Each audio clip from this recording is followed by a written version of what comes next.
guys, welcome back to Table 13. I'm your host, Susan Tang, and this is my co-host, Morgan Hercock.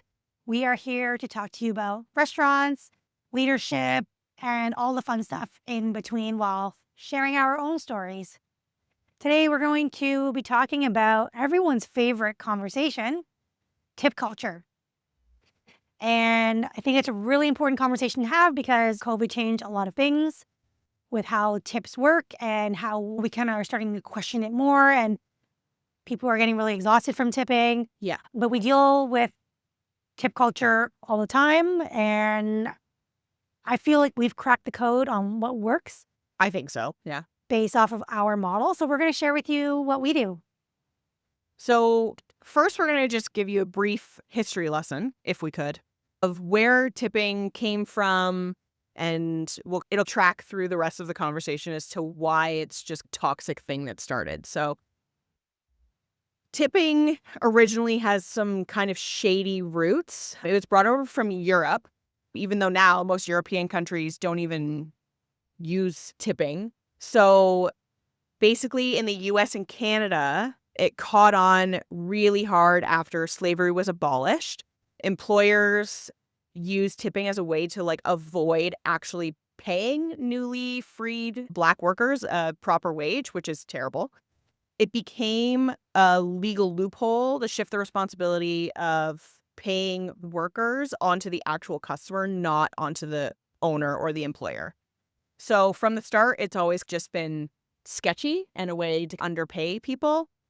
And unfortunately, that is still the system that we are just using today, which is wild that it hasn't changed, considering it's basically just a slightly less terrible form of slavery. Yeah, but it's wild to think it's so ingrained in our culture, though, right? There are restaurants that have tried to get away from tipping. Yeah. There is evidence of really big restaurateurs, people that are big names like Danny Meyer. Yeah. Like they tried to get rid of it and it didn't work. Like a lot of their staff left and whatnot. But also to change the culture of something is incredibly challenging. Oh, totally. Especially something that's been around for so long. It is so ingrained in us to tip that even now when we get the tip scream at Starbucks, we're like, oh, I feel bad if I don't tip you, even though you're just making me a coffee that you poured from the urn. It makes no sense. And we'll get more into this with different concepts. You can be doing the same amount of work. Yes. But when the bill was $100 here versus a $20 bill, did the exact same amount of work. Yeah. And people get really defensive about it. Yes. I have a front of house background and I'm against tipping. Yeah. Having been that person that works in a bar and I cracked open a beer for someone and I'm making $2 to $5 off of just doing that action. I'm over here being like, this makes no sense. Why are we doing this? But you're back of house, which I think it's fun that we can have this conversation. Yeah. It's definitely, as a person who comes from the back of house, I hate tipping. And it makes a little bit more sense as to why I'm so against it. And the reason why I'm so against it is because it's always felt so disproportionate, the way that the tipping culture goes. So that actually nicely brings us into our second part here, which is who tipping actually hurts. Mm-hmm. The biggest one I think that we can really talk about is the front of house versus back of house. Mm-hmm. It really creates, I find, a hostile work environment. You're constantly battling against the people that you're supposed to be on a team with because they're getting more of the share of the pay for the work, even though it's not even guaranteed pay. That's the worst part, is that you're fighting over something that the customer may or may not give you. Yeah, dangling a carrot in front of you, right? And we're all little, I don't know, rabbit animals. Yeah, and we're just fighting for the piece of this stupid carrot that may or may not even happen. We may or may not even be able to get it. Imagine if tips were not in the form of money and it was just in candy. Right now, how stupid do you look? Exactly. So for me, where I feel really passionate about it is having watched my parents with a Chinese restaurant. They were back of house, obviously, right? Because they made the food. But they're slaving away. Like they're working morning to night. Yeah. But then you've got these servers that are coming in, working their 4 to 5 hour shifts. Yeah. And making, you know what, I get it. Like people were saying the owner should make more money, blah, blah, blah. Yes. But at the same time, like when you break it down by hourly, the servers do make really good money. And we don't have to get into detail. But what really annoyed me was this one incident with my family when we took back over the Golden Wheel. Yeah. When we came back, I was still very new to building my own teams and like hiring. But my mom was like, we need to bring this lady on board. Like she's Chinese. So my mom was like, she's Chinese. She's great. And it's like, she'll get it. Yeah. She'll understand. But it's like, and she also had a history with Chinese food and whatever. And I just went along with it. I was like, you know what? We'll sit down with her for an interview and that's fine. My mom's reasoning for wanting to bring her on board was because she's Chinese, she can help out in the kitchen, but she applied for a serving position. Okay, so she didn't even want to work in the kitchen. No, she does not. Yeah. And I think that was one issue, right? The expectations didn't really quite match up. But this lady, like when we sat in with the interview, my mom did mention a little bit, you might have to come in for a couple hours to maybe help me wrap some wontons or spring rolls or whatever. And then she's kind of, well, okay. Like she wasn't very talkative, which was also annoying for front of house. She was like, oh yeah, okay, blah, blah, blah. And there were just so many times that my mom would call her in or like, she'd tell me to call her in. Hey, can you tell her to come at 2:00 instead of 4? And she can help me for a couple hours in the kitchen. Just like a couple hours. Not, which is like not for much. Yeah. Especially if you're just like wrapping wontons or like rolling spring rolls. Sure. Like, that's not hard.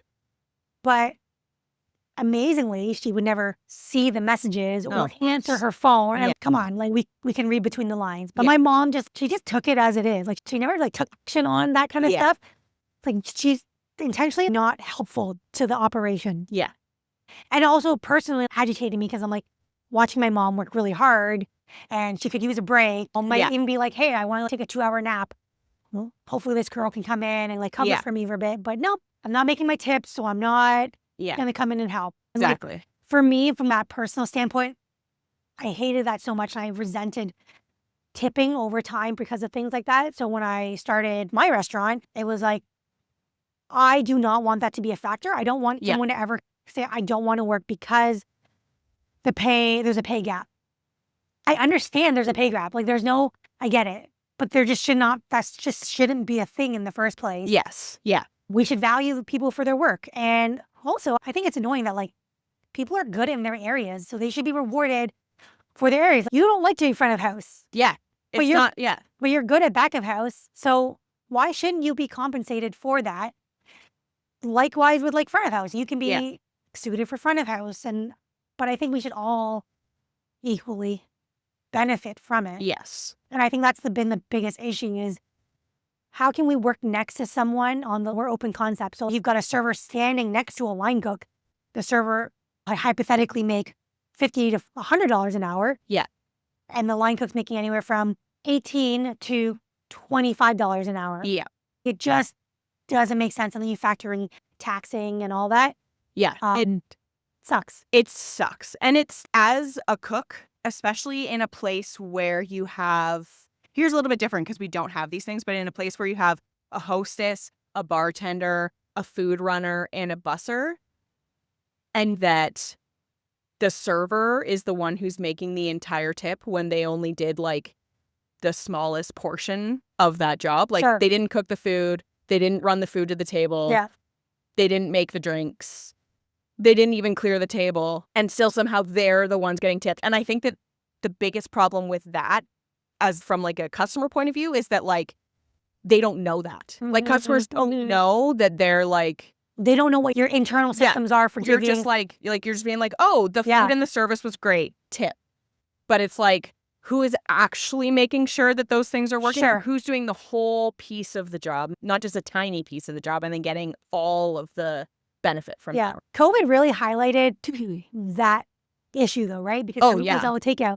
So then it's like you've got someone that's just like answering the phone, taking the order, and it's like they're still making $50 to $100 an hour because during COVID, everyone's still tipping really generously. Yeah. But now it's where's that money going? Yeah. So wait, why am you just answered the phone? Like you didn't cook the food. It's like, yes, you answered the phone. Yes, you punched the order in. Yes, you packed the bag. But like now we're questioning. The food wouldn't exist Which is, that's the argument, right? Is that it's without the cooks, the food wouldn't exist. And it's like without the servers, the food wouldn't get to the tables. And it's, I get that, but it needs to be more equal. What I actually hate is when things get really granular with bigger operations, like you said, Hostess and Buster, and then you're like tipping out this, and it's like a freaking like math equation at the end of the day. It's like, why are we making this so hard? There's just so much thought put into it, and then the server's constantly thinking, oh, all the people they have to pay out, and then they feel like they're losing out, but they still walk away with X amount of dollars. Yes. Yeah. But it's that like mental load of, oh, I still got to pay out this person and this person. Yes. And it's like not a good feeling. So I understand, like, it's all subjective. Literally no one's happy in those situations. No. It's like the server feels like they're getting gypped because they're just like, oh, I made this tip and now I have to give it away to everybody. Yeah. Especially if someone didn't deserve it. Let's say you have a shitty busser. Yeah. Or the Who, bartender like, didn't clear the tables and then like you had to clear your own table. So this was your job. And now I'm still paying you out of like my money. Yeah. That's the thought process is, oh, I made this money and now I have to give my money to you. Yes. It's like putting the onus on the server to pay your employees. It's terrible and annoying for everyone involved. From an ownership perspective, moving on, right? Yeah. From an ownership perspective, it makes staffing really hard. So again, this is why I changed the model when I got to start fresh. Yeah. Let's be very blunt. It is really hard to find an amazing line cook versus an amazing server. There is just supply and demand. Yeah. Like, I think it depends on different concepts, right? There's fine dining, so the level of service is a little bit different, and we don't have to get into that. But to find someone to do basic service, like for a casual restaurant, corporate, or like a mom and pop, the demands of customer service are not as high as a line cook who actually has to, use all the different equipment and be skilled in cooking different things, multitasking and prepping, and there's a lot of pressure and there's a lot of physical labor. Yes. Yeah. As well. Like you're doing just like a lot. Being like a line cook or like a kitchen guy or a prep cook or something like that in something like this, like a QSR or something like that, you're still doing the same amount of mental load as someone who's working in not maybe fine dining, but like more upscale dining, right? Like someone who's like working here is doing the same amount of mental load as someone who's working at like Boston Pizza and their menu's 10 times as big as ours and they have a full bar and a massive restaurant and like they're doing the same amount of mental load here. So I think the other thing is I respect all the jobs. Like I think every position totally provides value in the service aspect. There's no one that is above anyone else. No. There's no job that you can't have you can't not have cook. You can't not have customer facing people. Yeah. You can't not have dishwashers. Like they are all important. And I think everyone just is suited for certain jobs, but they shouldn't be punished for doing the job they're good at. Exactly. That is exactly it. Very well said. It's like going in the highlight reel. Yeah. Glenn is a perfect example. Yeah. Like he's literally a hero. Yeah. In the I restaurant. feel like dishwasher in a lot of places are the heroes. Like they are. But Glenn is literally a superstar. He's the hero of this restaurant. And there's no reason why, just because he is our dishwasher prep guy, that he should be paid less than anyone else here. Because he literally makes it easier to work here for everybody. Rashawn actually said to me, we had that conversation of, he's like, I never check the schedule because I like everyone I work with. I don't care when I walk in, I don't care who's there. Yeah. Because I'm just happy to be here. And he's like, the only time I check the schedule is to see if Glenn is going to be there because Glenn just makes my life easier. Exactly. Which is like true, because sometimes we don't always have a dishwasher if it's like a slower night. But he just feels so happy to like have Glenn on different levels. Yeah, because it's just, I like Glenn. And also he makes my life so much easier. Yeah, he's missed when he's not here. Oh yeah, he's super missed when he's not here. And it's the same, that's the same at every place. There's always, just because you're like the person clearing the tables as like a busboy or bus person, like you should still be paid for doing your job because you're making other people's life easier. Yeah, and that's also the job description that you've been given and you're excelling in it. So Yeah. it's and then again with this restaurant and me building this concept, I felt it was more important for everyone to do multiple jobs Yeah. and roles. And that's why we don't have a hostess. Like the servers greet people and they seat them. It's not hard because we're an open concept. Yeah.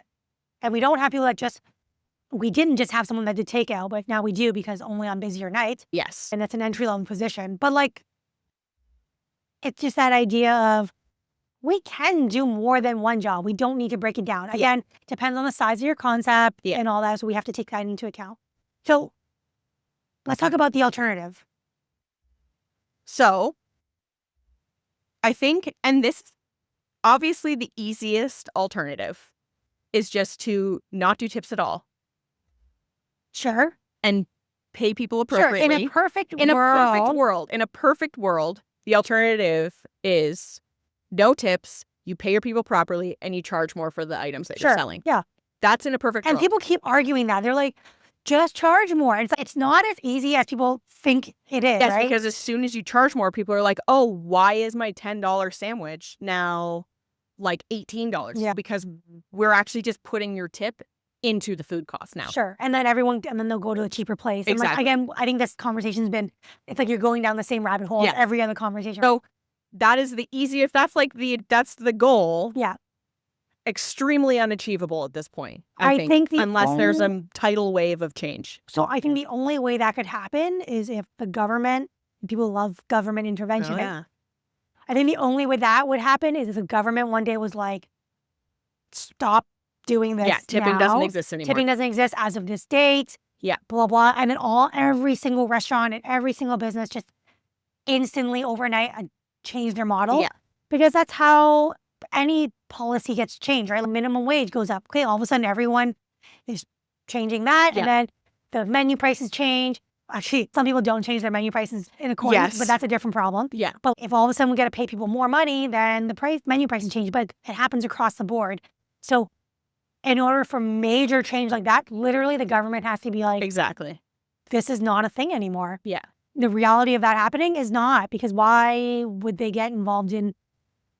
They don't have any it's not a incentive. big enough issue. Like tipping culture is not Maybe going to make to- more taxes. I maybe don't to make more know. taxes. Sure. Because But if you think about They have bigger fish to fry, exactly, right? they're like, hey, our healthcare is all messed up. We should maybe focus on that instead of tipping culture. Sure. Like, but I think that the model we have here works really well for this kind of service. Yes. I think that it could be adapted to larger restaurants. I think so too, yeah. And I think that as soon as it gets into fine dining, it gets hazy. Because fine dining is just a different beast. I do know, though, that there's a lot of fine dining places in Toronto specifically who now actually don't do tipping. Yeah. And they just pay their Sure. servers appropriately. Which one are you thinking of? Richmond Station. Okay, I felt like you were going to say that. Yeah, so they don't do tipping at all. We actually, the last time Addison and I went there, we tried to give them a tip and they were like, no, we won't take it. Your money's no good here. They literally were like, no, everything's built into the price. Like, Yeah. we don't take tips. Yeah. Everything's built into the price, which is, I'm happy to pay for that great service. So that's good. That works, because I feel like I wasn't totally aware that anyone in Toronto was successfully doing it. Yeah, I think that Richmond Station is like, they're very like quietly the place that's doing it really well. Whereas like everyone who works there is within the same idea where they're like, we don't make tips, but we get paid well. Like Right. everyone there gets paid really well. And I feel like all the servers and the cooks and stuff are like, they're like lifers. Like Yeah. they're there for the long haul because Their they're like, career. yeah, It's they're a like, career. we get paid well. We get to do like really great service, really Yes. great food. And I think that is what makes it easier to make the change for people is the culture. I will chime in and say I think that works for those kinds of places because the customers are accustomed to paying $100 a head, 100%. $200 a night. Yeah. It's just easy. You just slap a price and the people that want to go there are going to Yeah, pay, especially exactly. Toronto and like that demographic. That works, right? Now, should we talk about our model? Yeah. What we do? So with our model here, and when I started this restaurant, I was I was like, I just want us to be even. I don't want people Yeah. to hate each other. I believe people should be rewarded based on how many hours they put in. We talk about people working crazy hours, but they're like not seeing, like people that are on salary. Like, you've been there, you work salary, Yeah, you and then work by the time salary. you, Yeah. It's like you're getting paid like $15 an hour Sure. versus 20 or whatever Yeah. because of how many hours you put in. So I felt that if you're putting more hours than your coworker, you should be compensated more. Yeah. And also, you should be compensated on working the busier nights, like Fridays, Saturdays, because the tips are more and whatnot. So that should be, what's the word I'm looking for? Correlated. Like, there's a Yes. correlation between Yes, how there busy should it be is a and what you're correlation doing. between those two things. So what we do here is we pool our tips by day, and then we split it based on the hours that you are clocked in. And then we keep a tip sheet where we write down the total tips for the day, and then how many hours that person worked, and then we break it down in an Excel spreadsheet where you can see how much each hour is worth, Yep. and then we divvy it out. The nice thing is I know 7 Shifts actually has that ability Yes. to split that, but because we have some little nuanced rules with regards to like prep and if you're opening or closing, Yep. it's hard for us to use that system. But there are systems out there that allow you to break it down by hour or by like a weighted scale kind of thing. Yeah. And I think the reality is with the owner, they need to decide what they value and what their goals are. You're basically choosing the problems that you're going to come into. If they're like, I'd rather just pay the cooks a really good wage and then the servers can duke it out, sure, but it's going to come with a different set of problems. We have a different, I will say, we don't really actually have a staffing problem because never hard to find cooks for us because No. the tips, they actually get tipped out here. Equal tips here.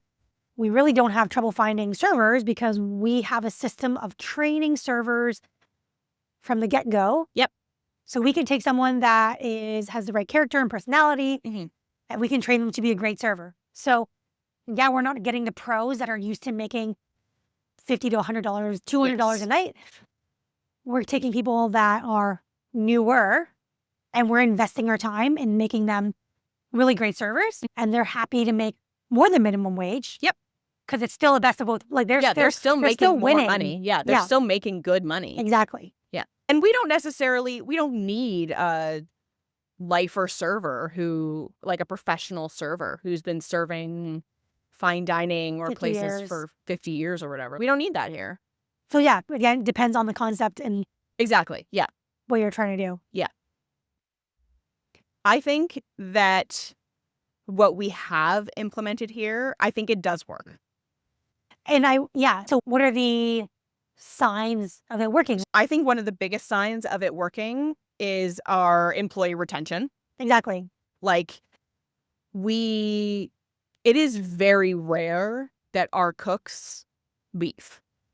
Yeah. If they leave, it's because they were asked to. Yeah, pretty much. Or Or they move on to something else. something that's better, like Something a that's better for management them, position. which is totally fine. And that's going to happen. But like, we don't.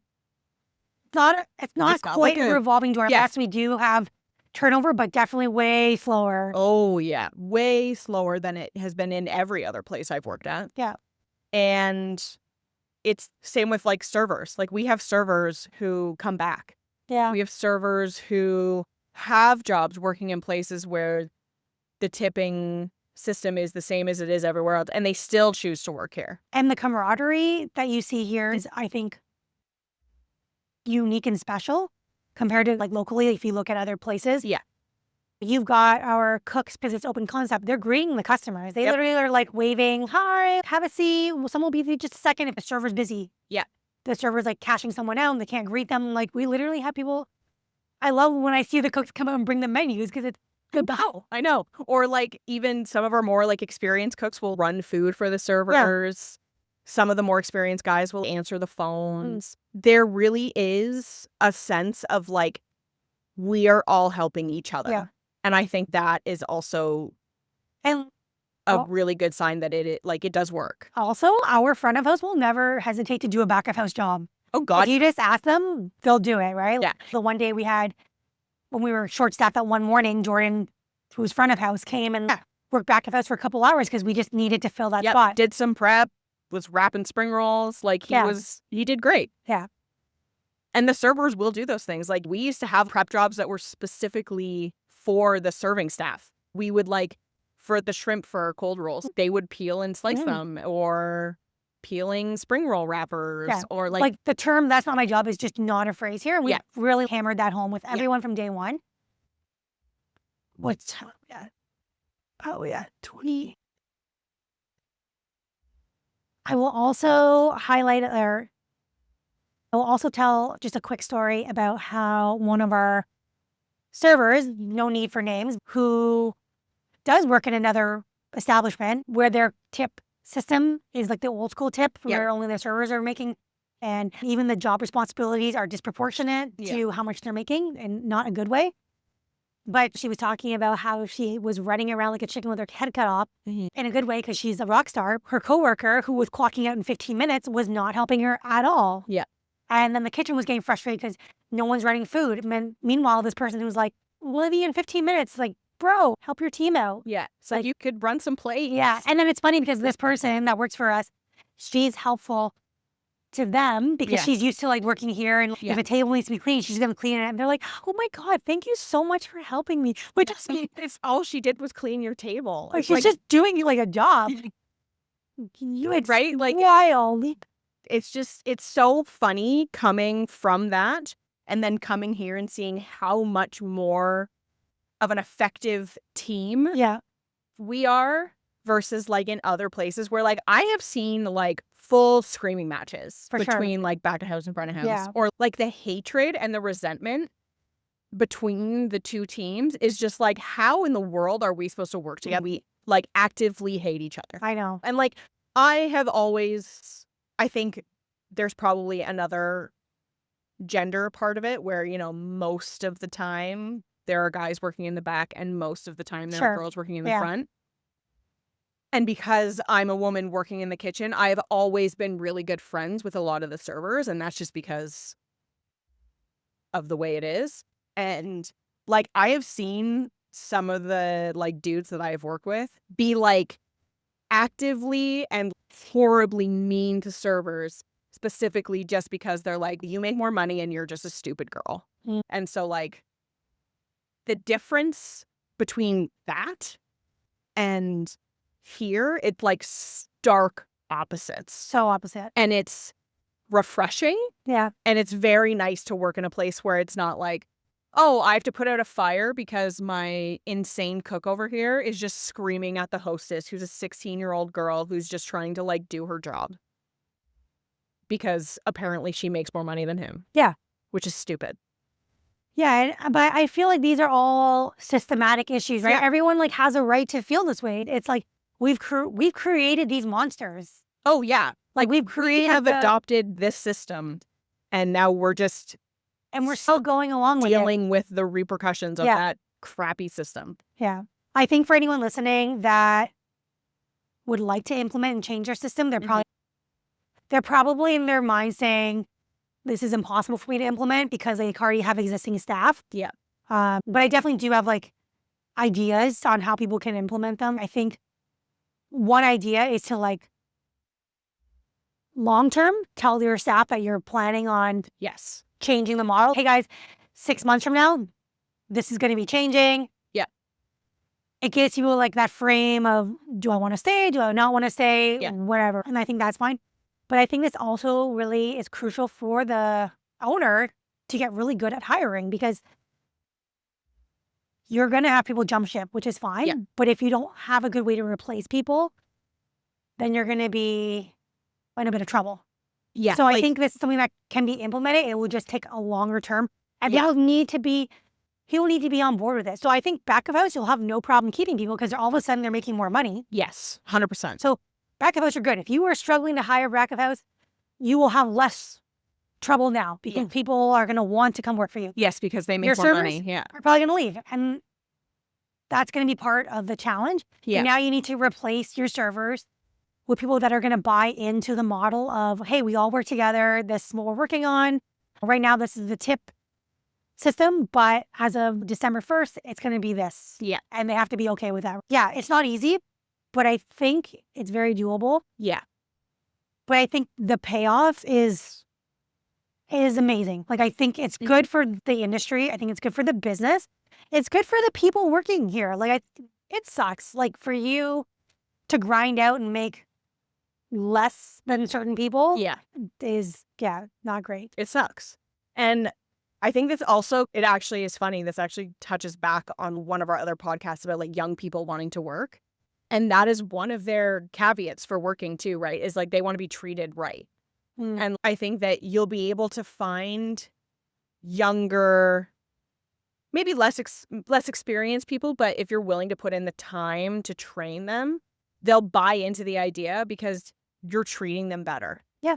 And that's something that's really important to the younger generation. Yeah, is that not they're getting being screamed at. Yeah, they're being treated well. Yeah, I think that it is possible to change. I think that the biggest thing that owners have to focus on is full transparency with it. You have to be like open, transparent, and be like, We need to have a conversation about it. you just have to talk about it. It's not scary. If someone gets like really upset and upfront and aggressive about it, it's okay. Why are you so upset about it? Yeah. Like, I can see servers being upset because it feels like you're taking money out of their pocket. Sure. I get I get it. I get that too. Like, I get It's- it. Yeah. But that's why it has to be a slow progression. And that's why it has to be, like you said, like it has to be a like, okay, if you have servers jump ship, then you need to be able to hire people who are on board with the idea, right? And I will just say we are literally a testament to it working. And other places do it too. We're not the only ones. We didn't reinvent the wheel. No. But other places have also just been like, this doesn't make sense. Let's change it. And they have. And I've never heard of anyone, not that I'm actively seeking, but maybe if anyone's listening and they know anyone, I've never heard of anyone having to go from this model of sharing it equally and hourly going backwards. I've never heard of anyone doing I've that. never heard of someone doing that. So anyway, let's put that out there. So if you are listening and you want to chime in or you're curious about how to change the tip model in your business, or if you just want to chat with us or you have questions, then reach out. Yeah. Would you support no tipping model if it meant you were treating your employees better? I would. We do. Well, we're not getting rid of tipping anytime soon. Yep. We're going to pick the... We're going to pick the alternative of still tipping, but dividing it equally. Yes. Okay, that's all for today, guys. Thanks for tuning in to Table 13. We love hearing from you. Yeah, send me a DM at Susan Tung. And we hope to see you guys soon. Bye. Bye. It's loud on that one.